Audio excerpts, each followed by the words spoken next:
तो इसी सुविचार के साथ अब हमारे कार्यक्रम को हम आगे बढ़ाते हैं और जैसा हमारे कार्यक्रम का नेक्स्ट सेगमेंट होता है, हमारे आज की चर्चा किस विषय पर होगी उसके बारे में भी मैं आपको बता देती हूं। तो आज हम बातचीत करने वाले हैं कि रोज़गार में स्टार्टअप की क्या भूमिका है, क्योंकि आज हमारे जो युवा है वो स्टार्टअप की तरफ कुछ ज़्यादा आकर्षित हो रहा है और वो बहुत अच्छा एक सकारात्मक परिवर्तन है। तो आज इसी विषय पर बातचीत करेंगे। तो हमारा विषय नोट कर लीजिए, आज हम बातचीत करने वाले हैं रोज़गार में स्टार्टअप की क्या भूमिका है, इसी विषय पर बातचीत करने वाले हैं। और इस विषय पर हम बातचीत करेंगे लाइव फ़ोन इन हमारा जो कार्यक्रम है आज का, और उसके लिए आपको नोट करना होंगे हमारे टेलीफोन नंबर्स। तो जल्दी से नोट कर लीजिए टेलीफोन नंबर्स। हमारे टेलीफोन नंबर स्क्रीन पर फ्लैश हो रहे हैं 0755 2660049 और एक निःशुल्क टोल फ्री नंबर है, उस पर भी कॉल कर सकते हैं आप, वो है 1800233040। और आपका जो विषय है वो मैंने आपको बता ही दिया कि जो भी युवा स्टार्टअप में अपना रोज़गार तलाशते हैं या सोच रहे हैं कि स्टार्टअप से किस तरह से वो अपना रोज़गार बना सकते हैं, तो उस पर हम चर्चा करने वाले हैं। और उसी विषय पर ज़्यादा चर्चा करने के लिए हमारे आज स्टूडियो में विशेषज्ञ के रूप में मौजूद हैं मिस्टर संजीव शर्मा, जो कि फाउंडर हैं, CEO हैं स्वायत्त रोबोट्स से।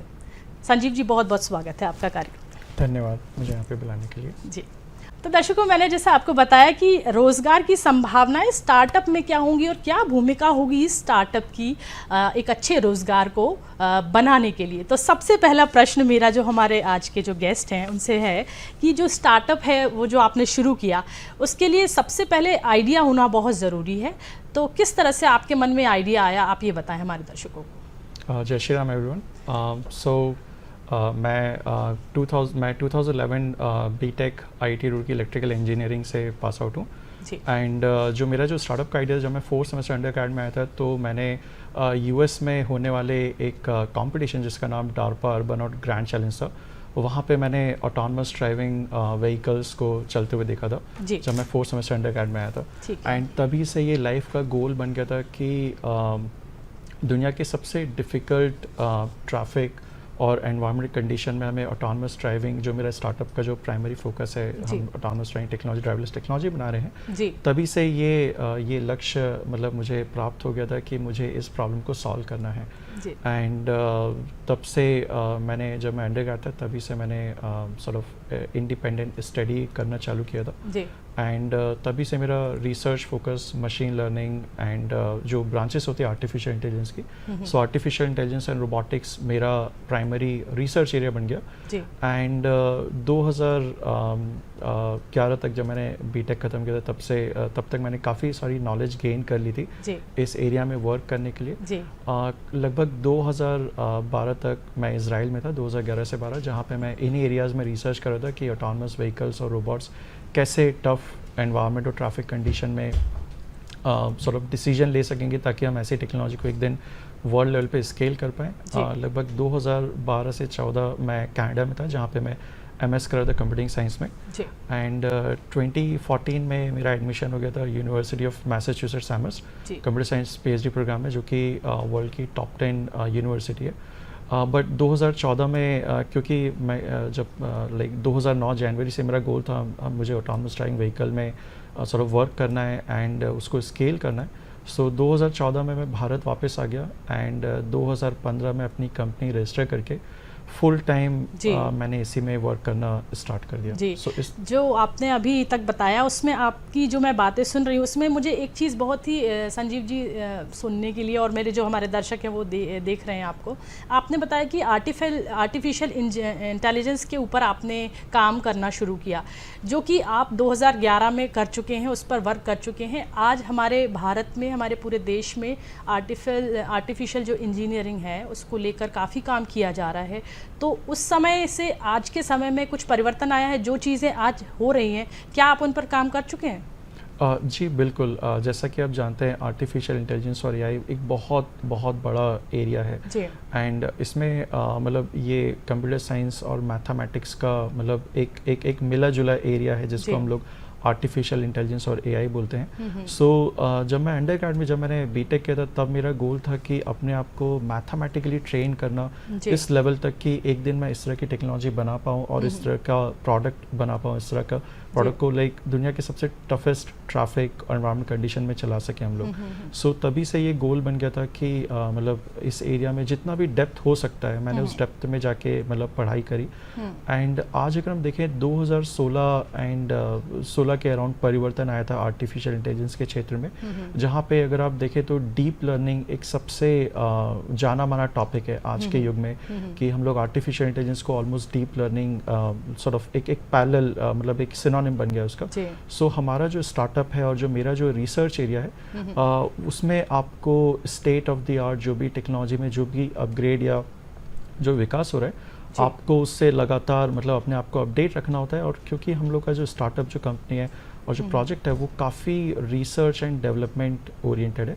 सो हम लोग ना कि केवल आर्टिफिशियल इंटेलिजेंस में sort of state of the art algorithm बना रहे हैं, बल्कि हम लोग एक पैराडाइम शिफ्ट की तरफ भी काम कर रहे हैं। जैसे अभी आने वाले युग में 2024 और 25 के समय में ये रीइंफोर्समेंट लर्निंग जो कि एक सब ब्रांच है एआई की, वो काफ़ी फेमस होने वाली है। हम लोग ऑलरेडी 2017 से उस एरिया में भी न केवल वर्क कर रहे हैं, बल्कि नॉवल जो एकदम नए तरह के जो एल्गोरिथम्स होते हैं जो कि रोबोट्स और ऑटोनमस व्हीकल्स को भारत जैसे एकदम टफ ट्रैफिक में चलाने लायक बनाते हैं, उन पे हम लोग रिसर्च भी कर रहे हैं। जी, मैं जानना चाहती हूँ कि जो आपने स्टार्टअप शुरू किया उसका क्या नाम है, पहले तो हमारे दर्शकों को बताएं।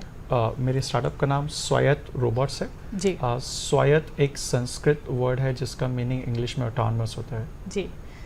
तो अब मुझे ये बताइए कि मार्केट एनालिसिस जो है वो कितना ज़रूरी होता है एक रिसर्च को करने के लिए, रिसर्च में कितनी बड़ी भूमिका होती है इसकी? बेशक किसी भी स्टार्टअप को करने के लिए आपको आपका मार्केट डेफिनेटली बहुत स्ट्रांगली पता होना चाहिए। जैसे हम लोग का जो स्टार्टअप है लाइक उसका अगर आपका स्टार्टअप का मार्केट मान लीजिए फ्यू 100 करोड़ रुपीस है, राइट, तो may be like for example like आपके लिए बहुत अच्छा बिजनेस हो सकता है, बट मे बी अगर आप किसी इन्वेस्टर से फंड लेना चाहें तो मे बी उतना स्ट्रॉन्ग प्रपोजिशन नहीं होगा उनके लिए। अगर आपके स्टार्टअप का जो मार्केट है मान लीजिए फ्यू थाउजेंड या कुछ हज़ार करोड़ है, तो आप थोड़ा बहुत मार्जिन ले सकते हैं। जैसे हम लोग का जो स्टार्टअप है उसका 2030 तक अराउंड $2 ट्रिलियन एड्रेसेबल मार्केट है, तो ये बहुत बड़ा मार्केट है। सो इसमें आपका थोड़ा बहुत आप मार्जिन ले सकते हैं। अगर हम इसे हमारी भारतीय मुद्रा में देखें तो कितना लगभग मतलब किस नेटवर्थ को पाएंगे आप? $1 ट्रिलियन लगभग 50 लाख करोड़ हुआ। सो 2030 तक जिस एरिया में हम लोग अपना स्टार्टअप कर रहे हैं उसका जो ग्लोबल जो मार्केट है करीब 100 लाख करोड़ तक का आप मान सकते हैं जी। मतलब एक बहुत ही बड़ा लेवल जो रहेगा आपका, जो आपने जो एक बताया जिस तरह से कि वो मतलब उसकी वैल्यू काफ़ी बढ़ने वाली, जैसा कि आपने एआई पर भी बहुत विशेष कार्य किया है। अब मैं ये जानना चाहती हूँ कि आपके प्रोडक्ट का डिटेल बताएं, उत्पाद जो आपने तैयार किया वो क्या है, आप हमारे दर्शकों को बताएं। जी, हम लोग का स्टार्टअप ऑटोनमस ड्राइविंग टेक्नोलॉजी यानी कि ड्राइवरलेस व्हीकल टेक्नोलॉजी बना रहा है। जैसे कि आप सभी ने सुना होगा गूगल, टेस्ला एंड दुनिया की जो भी बड़ी से बड़ी कंपनीज़ हैं वो ड्राइवरलेस व्हीकल पे वर्क कर रही हैं, मतलब ऐसी गाड़ी जो विदाउट ड्राइवर खुद से चल सके। सो हमारी कंपनी वो टेक्नोलॉजी का विकास कर रही है जो कि भारत जैसे अगर आप यूएस, यूरोप या कोई भी डेवलप कंट्री देखें तो वहाँ पे जो ट्रैफिक रूल होते हैं बहुत स्ट्रांगली फॉलो होते हैं। लेकिन अगर आप भारत का अगर ट्रैफिक देखें तो यहाँ पे जो ट्रैफिक कंडीशन होती है बहुत टफ है, और हमारी जो एनवायरनमेंट जो रोड कंडीशन होती है वो भी उतनी स्ट्रक्चर्ड नहीं है। सो भारत एक मतलब सबसे टफ एनवायरनमेंट या आप बोल सकते हैं सिचुएशन बोल सकते हैं ऑटोनमस व्हीकल्स के लिए। सो हमारी टेक्नोलॉजी का जो फोकस है वो ये है कि हमें ऐसे एक सॉफ्टवेयर डेवलप करना है, एआई सॉफ्टवेयर का डेवलपमेंट करना है जो कि भारत जैसे टफ ट्रैफिक में भी ऑटोनमस व्हीकल्स को चलाने लायक बना दे। और यदि अगर आप भारत में ऑटोनमस व्हीकल चला सकते हैं तो वो दुनिया के किसी भी कोने में अपने आप चल सकती है जी। और तो ये इस पे मैं जानना चाहूँगी कि आपने अभी इसका एक्सपेरिमेंट किस जगह, मतलब भारत के किन किन जगहों पर आपने किया है? बिल्कुल, हमने 10,000 प्लस किलोमीटर्स तक इस गाड़ी की और वेरियस एल्गोरिथम जो भी हमने डेवलप किए उनका टेस्टिंग किया।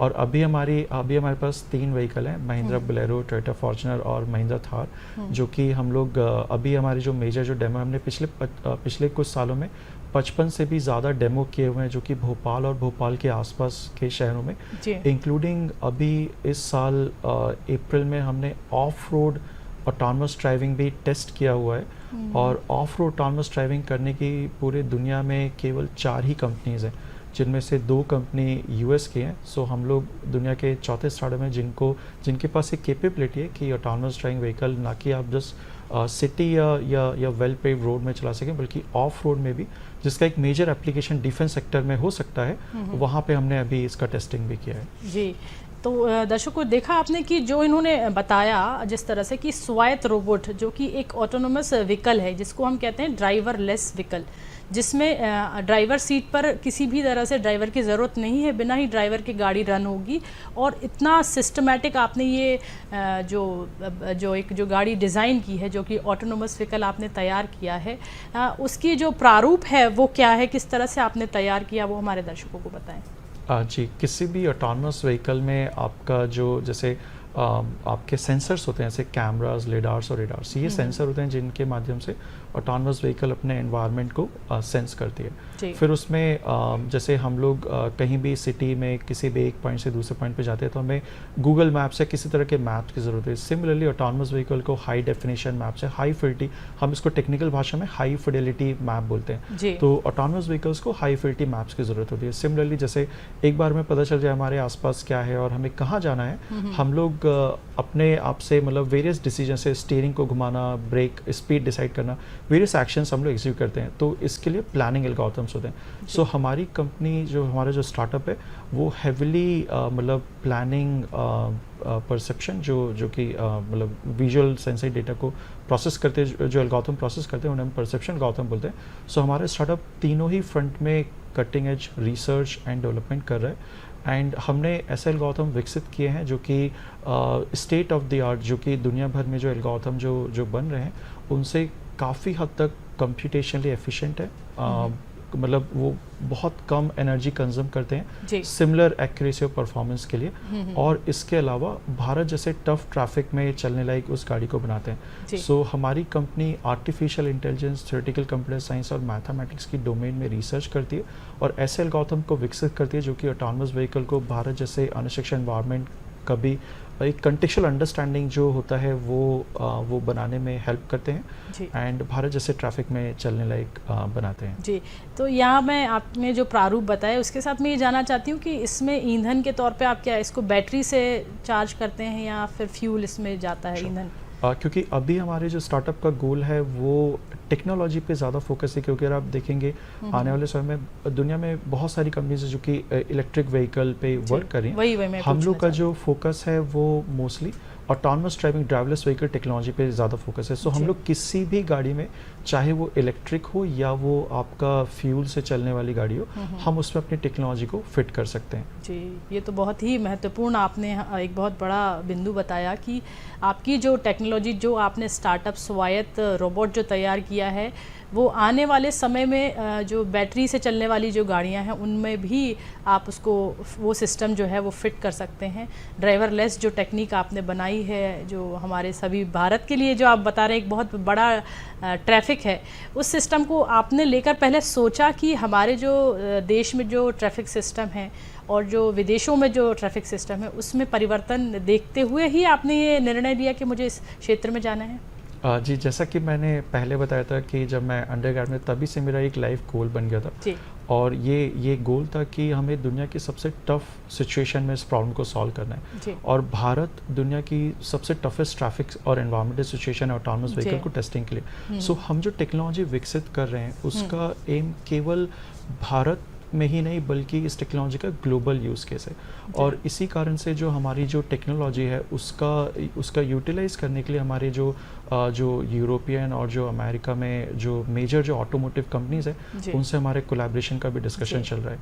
क्योंकि यदि अगर आप टेक्नोलॉजी बना सकते हैं जो कि भारत में इसको चला सकती है तो दुनिया में कहीं भी चल सकती है। और क्योंकि मेरा लाइफ लॉन्ग गोल था और क्योंकि भारत सबसे एक टफ ट्रैफिक है, सो जब हमने स्टार्टअप किया तो नेचुरली ही दोनों का सॉर्ट ऑफ हमें कॉम्बिनेशन मिल गया कि एक तो हम टेक्नोलॉजी विकसित कर रहे हैं और दुनिया के सबसे टफ ट्रैफिक में इसको प्रूव भी कर रहे हैं। जी, जैसे आपने टेक्नोलॉजी पर बहुत फोकस करके आपने स्टार्टअप स्टार्ट किया। मैं उन युवाओं के लिए मतलब आपसे बात करना चाहती हूँ जो जैसे कि हम देखते हैं कुछ जो युवा हैं बेसिकली उनको सिखाया जाता है कि आपको IIT क्रैक करना है या फिर BE क्रैक करना है, BTech करना है, MTech करना है, उसके बाद वो अपने देश में या विदेश में जाने के लिए, देश के कई और शहरों में जाने के लिए मतलब प्रयास करते हैं अपनी जॉब के लिए। तो मुझे ये बताइए कि आपने कैसे निर्णय लिया कि आपको अपने शहर में, अपने मध्य प्रदेश में रहकर ही आपको काम करना है, और जो बच्चे या जो युवा आपको सुन रहे हैं उनको आप क्या कहना चाहेंगे कि मध्य प्रदेश से पलायन करके आप दूसरे शहरों में जाकर काम करें या अपने मध्य प्रदेश का सर्वांगीण विकास किस तरह से कर सकते हैं? आप अपनी जो राय है वो रखें इसके बारे में। बिल्कुल, सबसे पहले तो अगर हम देश की बात करें तो जैसे लोग जब इंजीनियरिंग करते हैं तो यूजुअली या तो रिसर्च के लिए या जॉब के लिए कई बार बाहर चले जाते हैं। सो एक बार एजुकेशन अगर आपने एजुकेशन प्राप्त कर लिया जो आपको प्राप्त करना था बाहर से, उसके बाद डेफिनेटली अगर आप कुछ सॉल्व करना चाहते हैं लाइफ में पड़ा तो उसके लिए लोकेशन बहुत ज़्यादा मैटर नहीं करेगी। किसी लोकेशन में आपको ज़्यादा अपॉर्चुनिटी मिलेगी, कहीं किसी जगह पे कम। जहाँ तक कि भोपाल का सवाल है तो जब मैं भारत वापस आया था तो हम लोग भोपाल में ही थे, और हर एक स्टार्टअप का एक एरिया, एक डोमेन होता है। जैसे किसी स्टार्टअप को जैसे हम लोग का स्टार्टअप क्योंकि ऑटोनमस व्हीकल और रोबोटिक्स में बहुत ज़्यादा R&D कर रहा है, सो हमें रेगुलरली अपने व्हीकल को टेस्ट करना होता है। एंड भोपाल उसके लिए एक बहुत सही जगह है क्योंकि अगर आप देखेंगे हमारे ऑफिस से कुछ किलोमीटर दूर पे हाईवे है जहाँ पे हम लोग अपनी गाड़ी को लेकर टेस्ट कर सकते हैं, इंक्लूडिंग भारत के जो भोपाल में जो गवर्नमेंट जो सपोर्ट है वो भी हमें सॉर्ट ऑफ मिला था। तो उसके चलते हुए यहाँ पे हमारे लिए ऑटोनमस व्हीकल को टेस्ट करना और मतलब प्रोटोटाइप डेवलप करना एक काफ़ी सॉर्ट ऑफ एक ईजी प्रोसेस हो गया था। जी। अगर हम बात करें कि जैसे बाहर जाने की, तो डेफिनेटली मतलब जहाँ पे मतलब जैसे आपका जो डोमेन है, जिस डोमेन में आप काम कर रहे हैं, अगर वहाँ पे आपको प्रॉपर अपॉर्चुनिटी मिल रही है तो मतलब आप वहाँ पे काम कर सकते हैं। ज़रूरी नहीं है कि आपको बड़े शहर या कहीं और जाके ही उसको सक्सेसफुल करना पड़े। बिल्कुल, तो आपने बहुत अच्छे से ब्रीफ किया और हमारे जो युवा आपको सुन रहे हैं कि किस तरह से अगर आपके मन में इच्छा हो कुछ नया करने की, अपना खुद का एक व्यवसाय शुरू करने की, स्टार्टअप, एक नया कुछ नया आइडिया आपको आ रहा है तो उस पर आप काम कीजिए, क्योंकि मध्य प्रदेश शासन की तरफ से भी MSME जो हमारा जो विभाग है उसकी तरफ से भी सहायता दी जाती है, अनुदान राशि, ऋण उपलब्ध किया जाता है, आर्थिक सामाजिक मदद दी जाती है। ये संजीव जी, जैसा हम बात कर ही रहे हैं कि आपने एक सोच लेकर आप, जैसा आपने भारत का जो चलन देखा, यातायात की जो व्यवस्थाएं हैं उसको देखकर आपने सोचा कि आने वाले समय में जो AI के जो थ्रू आप एक टेक्निक लेके आए हैं हमारे जो सभी जो भारतवासियों के लिए एक बहुत गौरव का विषय है कि जो संजीव जी ने जो आज से 2011 में जो AI पर जो काम कर चुके हैं वो आज चलन में धीरे धीरे आ रहा है। तो हमारा देश कहाँ जा रहा है, कितना आगे बढ़ रहा है, ये हमें संजीव जी ने बताया। उन्हीं की बातों से मैंने जाना कि वो AI पे 2011 में काम कर चुके हैं। तो अब जैसे कि आपने मुझे बताया कि आपने जो काम किया, जो स्टार्टअप जो शुरू किया, उसमें आपको विदेशों से और जो हमारे देश से किस तरह का सहयोग और सपोर्ट मिला, उसके बारे में हमारे दर्शकों को बताएं। जी, जैसे कि हम पहले बात करते हैं भारत से सपोर्ट, तो जैसे हम भोपाल में 2018 में हमें भोपाल स्मार्ट सिटी में इंक्यूबेशन सेंटर में ऑफिस की सुविधा प्राप्त हुई थी, जो कि हमारा सबसे पहला आप बोल सकते हैं एक प्रोफेशनल ऑफिस भी था। 2020 में हमें ministry of electronics and IT से 10 लाख रुपीज़ का ग्रांट भी मिला था, और 2021 में हमें फॉरेन डायरेक्ट इन्वेस्टमेंट के माध्यम से $3 मिलियन जो कि 22 करोड़ रुपए हैं, उतने का हमें निवेश प्राप्त हुआ है, फंडिंग मिली है। सो हमारे जो इन्वेस्टर हैं वो US based investor, silicon valley investor हैं, जिन्होंने हमारी कंपनी में इन्वेस्ट किया, और अभी हमारी कंपनी की जो वैल्यूशन है वो 553 करोड़ है, $75 मिलियन। सो ये फंडिंग हमें 2021 में अपनी टेक्नोलॉजी को फर्दर आगे बढ़ाने के लिए मिली है, ताकि हम इस टेक्नोलॉजी को ना कि केवल एक प्रोटोटाइप के फॉर्म में बल्कि पूरे भारत एंड परहैप्स इंडिया के बाहर भी स्केल कर सकें। इसके अलावा हमें 2019 में फंडिंग से पहले भी जैसे विदेश में जो बहुत बड़ी बड़ी जो ऑटोमोटिव जो कंपनीज होती हैं और जो स्पेसिफिक ऑटोनमस व्हीकल में बहुत स्पेसिफिक सेंसर यूज़ होता है जिसको हम लिडार बोलते हैं, तो 2019 में वर्ल्ड की जो मेजर लिडार कंपनी थी वहाँ से भी हमें सपोर्ट मिला था। उन्होंने हमें लिडार सॉर्ट ऑफ डोनेट किए थे फर्दर रिसर्च को आगे बढ़ाने के लिए। और आज भी अगर आप देखें तो भारत में जो भी ऑटोमोटिव OEM प्रेजेंट है, बहुत से OEM जिनका मैं नाम नहीं ले सकता यहाँ पे, उनकी तरफ से हमें सॉर्ट ऑफ उनसे हमें कोलैबोरेशन की बात चल रही, क्योंकि हमारी जो टेक्नोलॉजी का यूज़ केस है वो बहुत ज़्यादा वाइड है। जैसे इस टेक्नोलॉजी का यूज़ केस आप सिविल डोमेन में आप देख सकते हैं ऑटोनमस व्हीकल के फॉर्म में यूज़ हो सकता है, बट इसका यूज़ केस ऑलरेडी जैसे डिफेंस सेक्टर मैंने बताया था, ऑफ रोड हम ट्रांसजेंडर टेक्नोलॉजी पे वर्क करें तो डिफेंस सेक्टर में इसका यूज़ केस है। इंक्लूडिंग आप देख रहे हैं अभी के टाइम पे एक ADAS और ऑटोनमस ड्राइविंग का बहुत डिस्कशन चल रहा है भारत और विदेश में। सो बहुत सारी कंपनीज है जिनका प्रेजेंस भारत में और बाहर है, उनसे हमारा डिस्कशन चल रहा है हमारी तरफ से ADAS टेक्नोलॉजी और ट्रांसजेंडर टेक्नोलॉजी प्रोवाइड करने के लिए। जी, तो अभी आपने हमें बताया कि जो हम मतलब जो अभी जो आपके व्हीकल्स जो वाहन हैं आप उनको रोड पर ड्राइवर लेस करके आप अपने जो टेक्नोलॉजी है उसको बना रहे हैं। क्या भविष्य में ऐसी संभावनाएं हैं कि जो हमारे एयरक्राफ्ट हैं या जो लड़ाकू विमान है उसमें भी ये टेक्नोलॉजी का इस्तेमाल हो सकता है? बिल्कुल।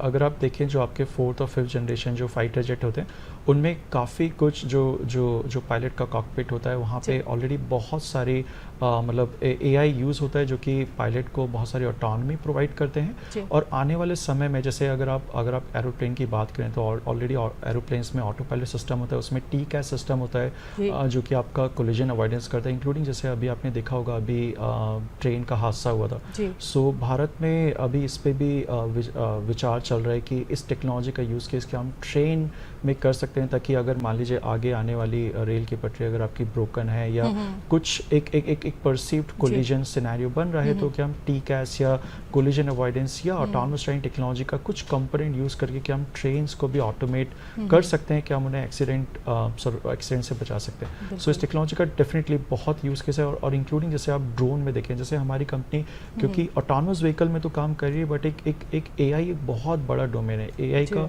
इस सदी का सबसे टफ प्रॉब्लम है ऑटोनमस ड्राइविंग, जिस प्रॉब्लम को हम लोग सॉल्व कर रहे हैं। लेकिन यदि अगर आप इतने टफ प्रॉब्लम को सॉल्व करने जा रहे हैं तो इस टेक्नोलॉजी का डेफिनेटली और भी बहुत कुछ यूज़ केस, जैसे कि ड्रोन्स में बहुत डेफिनेटिव यूज़ केस है।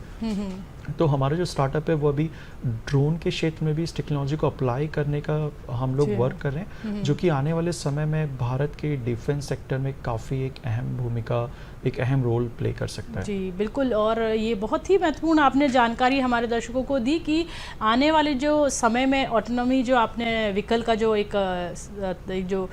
जो प्रोडक्ट आपने तैयार किया है, आपने जो एक टेक्नोलॉजी तैयार की है, उस टेक्नोलॉजी से आने वाले भविष्य में डिफेंस सेवा में भी आप जो लड़ाकू विमान हैं या जो थल सेना के जो भी जो क्राफ्ट होते हैं, जो भी वहाँ के जो विमान होते हैं, उनको लेकर भी जो आपने बताया कि आपकी जो टेक्निक है वो काम करेगी और एयरक्राफ्ट में भी ये टेक्निक काम करेगी। तो और एक साथ में चीज़ आपने मुझे बताई कि उड़ीसा में जो अभी हादसा हुआ था, जो ट्रेन जो क्रैश हुई थी, उसके लिए आपने बताया कि जो पटरी से उतरने की जो सिचुएशन आपने बताई कि वो आपको आपके जो अगर आपकी टेक्निक इस्तेमाल की जाती है तो उससे पहले ही पता चल जाएगा कि कुछ खराबी है आगे। तो इस तरह से इसको थोड़ा सा एक्सप्लेन करें हमारे दर्शकों। क्योंकि हमारा जो जैसे हर एक स्टार्टअप होता है उसका एक बहुत लिमिटेड फोकस होता है। सो हम लोग जो रिसर्च कर रहे हैं वो बहुत ब्रॉड है। जैसे अगर आप एक नॉर्मल रोबोटिक सिस्टम की बात करें तो मे बी आपको 2 या 3 एरिया में रिसर्च करना होगा। अगर आप किसी सॉफ्टवेयर स्टार्टअप में वर्क करें तो मेनली जो आपका जो स्टार्टअप का जो मेन फोकस होता है कस्टमर सेंट्रिक ज़्यादा होता है। क्योंकि हम लोग का R&D स्टार्टअप है तो हम लोग मतलब 17 to 18 different areas of theoretical computer science और मैथमेटिक्स में रिसर्च करते हैं, जो कि एक बहुत ही ब्रॉड एरिया अपने आप में। और इस टेक्नोलॉजी का कुछ कंपोनेंट्स है जो कि ट्रेन की ऑटोनॉमी में यूज़ किया सकते हैं। जैसे अभी अगर आप ट्रेन का अगर आप देखें जो रेनोवेशन के जो जैसे जो कॉन्ट्रैक्ट्स और जो गवर्नमेंट के टेंडर्स होते हैं उसमें आप देखेंगे कि ऑटोनॉमी पे बहुत ज़्यादा फोकस है। सो हम ये तो नहीं कह सकते कि हमारी जो टेक्नोलॉजी है 1:1 आज के टाइम पे एप्लीकेबल है, बट आने वाले समय में डेफिनेटली हम लोग इस टेक्नोलॉजी का एक कंपोनेंट अगर मौका दिया जाए तो हम इस टेक्नोलॉजी के कंपोनेंट यूज़ करके ट्रेन की ऑटोनॉमी पे भी वर्क कर सकते हैं, जिससे ऐसे जैसे फॉर एग्जांपल हमारे जो ऑटोनमस व्हीकल उसमें लिडार और कैमराज यूज़ हो सकते यूज़ होते हैं, और हम लोग ऐसे एल्गोरिथम डेवलप करते हैं जो कि रोड की कंडीशन को पहले से ही पढ़ के व्हीकल का जो डिसीजन मेकिंग सिस्टम है उसको मतलब जो डिसीजन मेकिंग सिस्टम है वो डिसाइड करता है कि व्हीकल को कैसे, जैसे एक इंसान गाड़ी को चलाता है रोड को देखते हुए कि आगे गड्ढे आने वाले हैं, स्पीड ब्रेकर है तो हमें स्लो डाउन होना है या स्पीड अप होना है, सेम तरह के डिसीजन एक जो हमारी टेक्नोलॉजी वो ऑटोनमस व्हीकल्स को लेन लाइक बनाती है। सो इस टेक्नोलॉजी का अगर मान लीजिए आगे पटरी खराब है या मान लीजिए ब्रोकन है, कई बार ऐसा भी होता है, तो उसको पहले से ही प्रीएम्प्टिवली डिटेक्ट किया जा सकता है। सो ये एक यूज़ केस हो सकता है इस टेक्नोलॉजी का, और भी बहुत सारे यूज़ केस हो सकते हैं, लेकिन क्योंकि हमारी जो टेक्नोलॉजी है उसका मेन फोकस अभी ऑटोनमस ड्राइविंग है, तो हम लोग डेफिनेटली इसका फ्यूचर में यूज़ कर सकते हैं। और बहुत अच्छी एक जानकारी, एक महत्वपूर्ण जानकारी है कि आप आने वाले समय में जो टेक्नोलॉजी हमारे संजीव शर्मा जी ने जो बनाई है स्वायत्त रोबोट के नाम से, उसका आने वाले समय में और ज़्यादा इस्तेमाल होगा ही, और ये डेफिनेटली होना ही है, क्योंकि जिस तरह से ऑटोमोबाइल हो या कोई भी क्षेत्र हो बैटरी लेस गाड़ियाँ हो गई हैं, तो ड्राइवरलेस गाड़ियों का जो एक पैटर्न आप लेके आए वो बहुत ही काबिले तारीफ़ है। पहले ये बताइए कि आपकी कंपनी की आज जो नेटवर्थ है वो क्या है? हमारी कंपनी की जो आज की जो नेटवर्थ है वो 75 मिलियन US डॉलर है, जो कि 553 करोड़ इंडियन रुपीस के बराबर है जी। और आप चलते चलते युवाओं को क्या संदेश देना चाहेंगे? अगर आप कुछ यूनिक प्रॉब्लम पे वर्क करें तो डेफिनेटली लाइक आपकी जो ट्रेजेक्ट्री है, जो आपका रास्ता है वो इजी नहीं होने वाला है, बट ये मैटर करता है कि आप कितना मतलब परसिस्टेंस और आप कितना इंटेंसिटी के साथ वर्क कर सकते हैं, क्योंकि इंटेंसिटी और डेप्थ और परसिस्टेंस ये 3 एलिमेंट है जो कि किसी भी क्षेत्र में हमें सक्सेसफुल बनाते हैं। और यदि अगर आप स्टार्टअप करने का सोच रहे हैं तो मेरा एक सुझाव ये है, जो मैं पर्सनली भी करता हूँ, कि आप मेडिटेशन करिए, वो आपको बहुत सारी लाइफ की जो डिफ़िकल्टीज़ हैं उनसे मतलब उनको फेस करने में हेल्प करेगा। जी, तो दर्शकों आज हमने बातचीत की कि रोज़गार की स्टार्टअप जो है वो क्या भूमिका है रोज़गार के लिए, उस पर बातचीत की, और हमारे साथ थे स्टार्टअप में जो स्वायत्त रोबोट के CEO फाउंडर संजीव शर्मा जी। जो कार्यक्रम है आपको कैसा लगा हमें ज़रूर बताइए, हमारे फेसबुक पेज पर आप बता सकते हैं, और साथ ही आप बता सकते हैं यूट्यूब पर, क्योंकि ये जो वीडियोज़ हैं आपको यूट्यूब पर मिल जाएंगे। और कैसी लगी आपको हमारी आज की जानकारी हम ज़रूर जानना चाहेंगे, लाइक और सब्सक्राइब तो आप कर ही लेंगे। तो चलिए आज का कार्यक्रम हम यहीं समाप्त करते हैं और आपसे फिर मिलेंगे कुछ नई जानकारियों के साथ, कुछ नए विषयों के साथ। तब तक के लिए मुझे यानी सुमिता सिरोठिया को दीजिए आज्ञा। नमस्कार।